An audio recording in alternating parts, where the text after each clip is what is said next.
Hello guys, welcome back to Learner Beats. तो आज की इस वीडियो में हम जानने वाले हैं फिफ्थ नॉर्मल फॉर्म के बारे में, जो कि है 6 नंबर पर। तो पहले लास्ट वीडियो में हमने किस किस टॉपिक्स को डिस्कस कर रखा है। हमने डिस्कस कर रखे हैं सारे नॉर्मल फॉर्म्स, और लास्ट वीडियो में हमने फोर्थ नॉर्मल फॉर्म को पढ़ा था, है ना। तो अगर आपने नहीं देखा है तो आप उसे देख सकते हैं, क्योंकि वो टॉपिक अगर आप अच्छे से समझे होंगे तभी आपको ये टॉपिक समझ में आएगा, ठीक है। तो फिफ्थ नॉर्मल फॉर्म को हम प्रोजेक्ट जॉइन नॉर्मल फॉर्म भी कहते हैं। ये इसका दूसरा नाम है, project join normal form, PJNF, ठीक है। तो क्या है इसका पूरा स्टेप्स, क्या है, क्या ये करता है, क्या इसके रूल्स हैं, सब हम देखने वाले हैं। और 5NF के बारे में आपके सारे डाउट क्लियर होने वाले हैं। तो क्यों हमें फिफ्थ नॉर्मल फॉर्म की जरूरत पड़ी? जब हमारे पास इतनी सारी नॉर्मल फॉर्म थी तो हमें फिफ्थ नॉर्मल फॉर्म की जरूरत क्यों पड़ी, बताओ।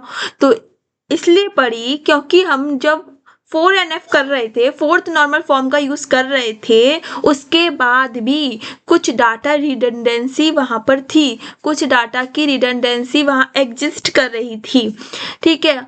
वो जो फोर्थ नॉर्मल फॉर्म था वो एक तरह की रिडंडेंसी को नहीं हटा पा रहा था, वो थी जॉइंट डिपेंडेंसी। अब ये जॉइंट डिपेंडेंसी क्या है? जब हम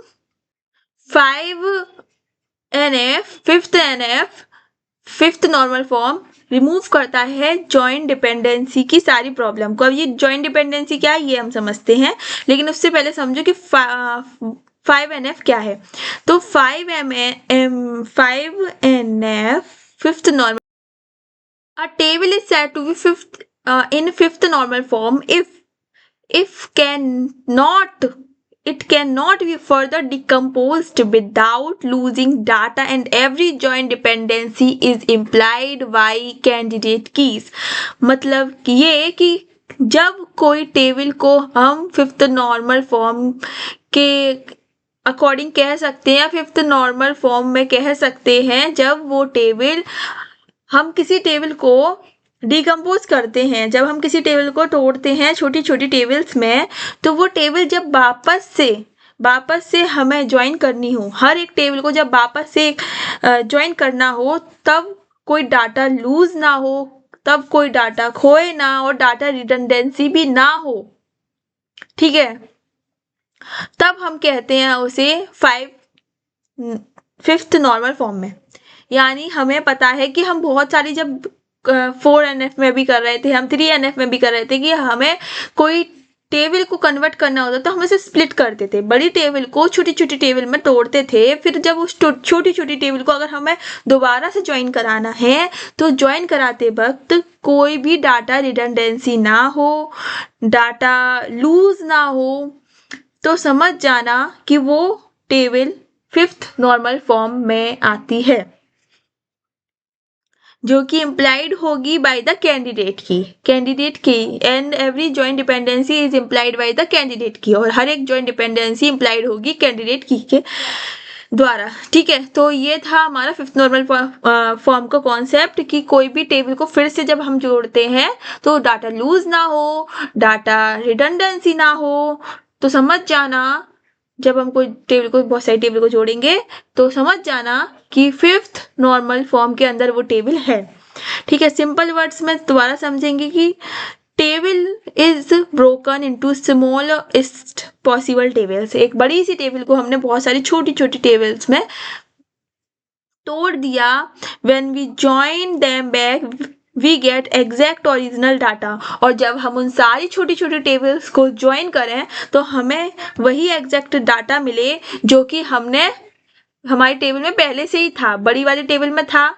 उस बड़ी वाली टेबल को, ये बड़ी वाली टेबल था, इस बड़ी वाली टेबल को जब हमने काफ़ी सारी छोटी छोटी टेबल में तोड़ा, और जब हम इन सभी को फिर से ज्वाइन करें तो हमें फिर से वैसा ही डाटा मिले जो कि इस बड़ी वाली टेबल में था। तो समझ जाना ये फिफ्थ नॉर्मल फॉर्म में है। नो एक्स्ट्रा और फेक डाटा इज जनरेटेड।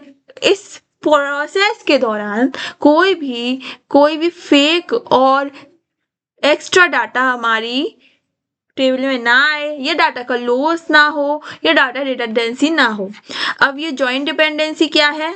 बहुत ही सिंपल शब्दों में समझेंगे कि जॉइंट डिपेंडेंसी का मतलब है कि जब कोई टेबल स्प्लिट की जाए मतलब कि किसी टेबल को काफ़ी सारे छोटी छोटी टेबल्स में तोड़ दिया जाए, 2 छोटी छोटी टेबल्स में और 2 से ज़्यादा छोटी छोटी टेबल्स में तोड़ दिया जाए, एंड व्हेन जॉइन बैक, और फिर से इन्हें ज्वाइन किया जाए तो हमें सेम डाटा मिले जो कि हमारा पहले था, तो समझ जाना कि वो भी जॉइंट डिपेंडेंसी है। If splitting is possible without loss then the table is not in FNF। यदि स्प्लिटिंग बिना लॉस के संभव नहीं हो पा रही, यदि स्प्लिटिंग में लॉस हो रहा है डाटा का या डाटा रिडंडेंसी है, तो समझ जाना कि वो 5NF में टेबल नहीं है। तो 5NF का मोटिव ये है कि वो बिना, जब जॉइंट डिपेंडेंसी हो तो बिना किसी डाटा लॉस के डाटा रिडंडेंसी के एकदम ओरिजिनल डाटा हमें मिले। एग्जाम्पल के साथ अगर हम इसे समझेंगे तो हमें पता चलेगा कि कैसे कोई टेबल 5NF में लाई जाती है या बनाई जाती है। तो पहले टेबल 5NF में नहीं है, फिर बाद में हम कैसे से 5NF में कन्वर्ट करेंगे ये भी देखेंगे। तो एक टेबल है हमारे पास सप्लायर, प्रोडक्ट और कस्टमर की।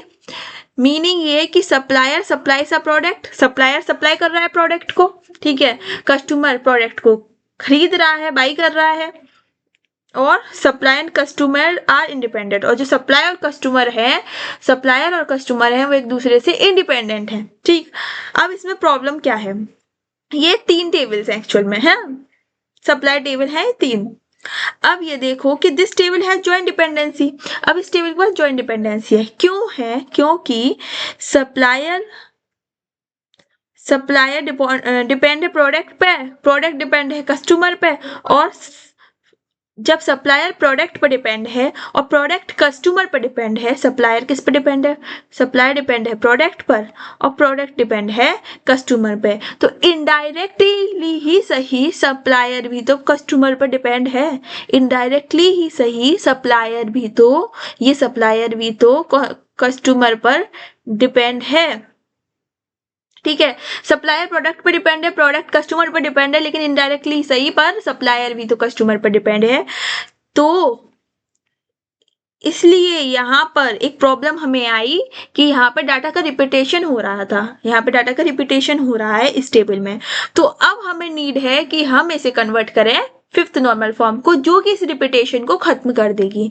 तो अब हम इस टेबल को करेंगे स्प्लिट। इस टेबल को हमने छोटी छोटी 3 टेबल्स में कट कर लिया, स्प्लिट कर लिया। अब ये टेबल है हमारी टेबल 1, टेबल 2 एंड टेबल 3। अब ये टेबल्स हैं। फर्स्ट टेबल में एक सप्लायर है, प्रोडक्ट है, क्योंकि सप्लायर प्रोडक्ट पर डिपेंड कर रहा था, और प्रोडक्ट है और कस्टमर है क्योंकि प्रोडक्ट कस्टमर पर डिपेंड कर रहा था, और सप्लायर है और कस्टमर है क्योंकि इनडायरेक्टली सप्लायर कस्टमर पर डिपेंड कर रहा है, ठीक है। तो अब समझ में आ गया, सप्लायर प्रोडक्ट पे कर रहा है तो एक टेबल में हमने वो रख लिया, प्रोडक्ट कस्टमर पे कर रहा है तो एक टेबल में हमने वो रख लिया, और थर्ड टेबल में हमने रखा है सप्लायर और कस्टमर क्योंकि वो एक दूसरे से इनडायरेक्टली डिपेंड कर रहे हैं। तो अब ये टेबल में करने के बाद why this is in 5NF। अब ये क्यों 5NF में है, ये तीनों टेबल क्यों 5NF में है, ये समझते हैं कि जब हम इन्हें फिर से ज्वाइन करेंगे तो कोई भी जॉइंट डिपेंडेंसी नहीं होगी। Tables are in small simplest form, और टेबल्स अपने सिंपलेस्ट फॉर्म में है। Joining them gives correct data only, और जब हम तीनों टेबल को फिर से ज्वाइन करके टेबल बनाएंगे तो हमें एकदम करेक्ट डाटा मिलेगा। इसीलिए अनदर एग्जाम्पल भी देख लो कि ये जो स्टूडेंट कोर्स और एग्जाम है ये किसी भी तरीके से 5NF में नहीं है, लेकिन बाद में हमने इसे कुछ अलग से स्प्लिट करा और ये 5NF में आ गई। एक टेबल में हमने स्टूडेंट कोर्स रख लिया क्योंकि एक दूसरे पर डिपेंड कर रहे हैं, दूसरी टेबल में हमने कस्टमर एग्जाम रख लिया क्योंकि कोर्स एग्जाम रख लिया क्योंकि दूसरी टेबल ये एक दूसरे पर डिपेंड कर रहे हैं। तीसरी टेबल में हमने स्टूडेंट एग्जाम रख लिया क्योंकि ये एक दूसरे पर डिपेंड कर रहे हैं, क्योंकि स्टूडेंट कोर्स पे कर रहा है, कोर्स एग्जाम पे कर रहा है, तो स्टूडेंट भी तो इनडायरेक्टली सही पर एग्जाम पे डिपेंड कर रहा है, इसीलिए, ठीक है। तो Y 5NF is rarely used. अब क्यों 5NF रेयरली यूज होता है, बहुत ज़्यादा यूज नहीं होता। अब इसका ना इसे केवल रिसर्च और थ्योरी बेसिस के लिए यूज़ किया जाता है, used mainly in research and theory basis, because इसका प्रैक्टिकल इम्प्लीमेंटेशन इतना ज़्यादा पॉसिबल नहीं है, ठीक है। और रियल वर्ल्ड डाटाबेस में इसका यूज रेयरली किया जाता है, कॉम्प्लेक्स है समझने में थोड़ा। और most databases are fine till 3NF और BCNF। और जो मोस्टली डाटाबेसेस होते हैं वो फाइन हो जाते हैं, सही हो जाते हैं जब तक 3NF और BCNF तक, 3NF और BCNF तक मोस्टली डाटाबेस एकदम सही हो जाते हैं। तो यहाँ तक आने की हमें ज़रूरत पड़ती नहीं है, बहुत रेयरली यूज़ होता है और केवल रिसर्च और थ्योरी बेसिस के लिए होता है और प्रैक्टिकल इम्प्लीमेंटेशन इतना ज़्यादा नहीं होता है। 5NF का काम यही है कि अगर सारे पॉइंट्स को अगर हम 4 पॉइंट्स में जानेंगे तो 5NF रिमूव करता है जॉइंट डिपेंडेंसी को। इसे हम प्रोजेक्ट जॉइंट नॉर्मल फॉर्म भी कहते हैं। अब समझ में आ गया क्यों कहते हैं प्रोजेक्ट जॉइंट नॉर्मल फॉर्म, क्योंकि ये जॉइंट डिपेंडेंसी को रिमूव करता है, इंश्योर करता है no data loss after decomposition, decomposition के बाद भी कोई भी डाटा लॉस ना हो, और हाईएस्ट लेवल का नॉर्मलाइजेशन का प्रोसेस है। तो आई होप आपको ये समझ में आया होगा और इसकी पूरी डेफिनेशन है, अगर आपको रन करनी है तो आप कर सकते हैं। तो आई होप आपको ये समझ में आया होगा। Thank you for watching Learner Beats, keep watching, stay tuned, bye.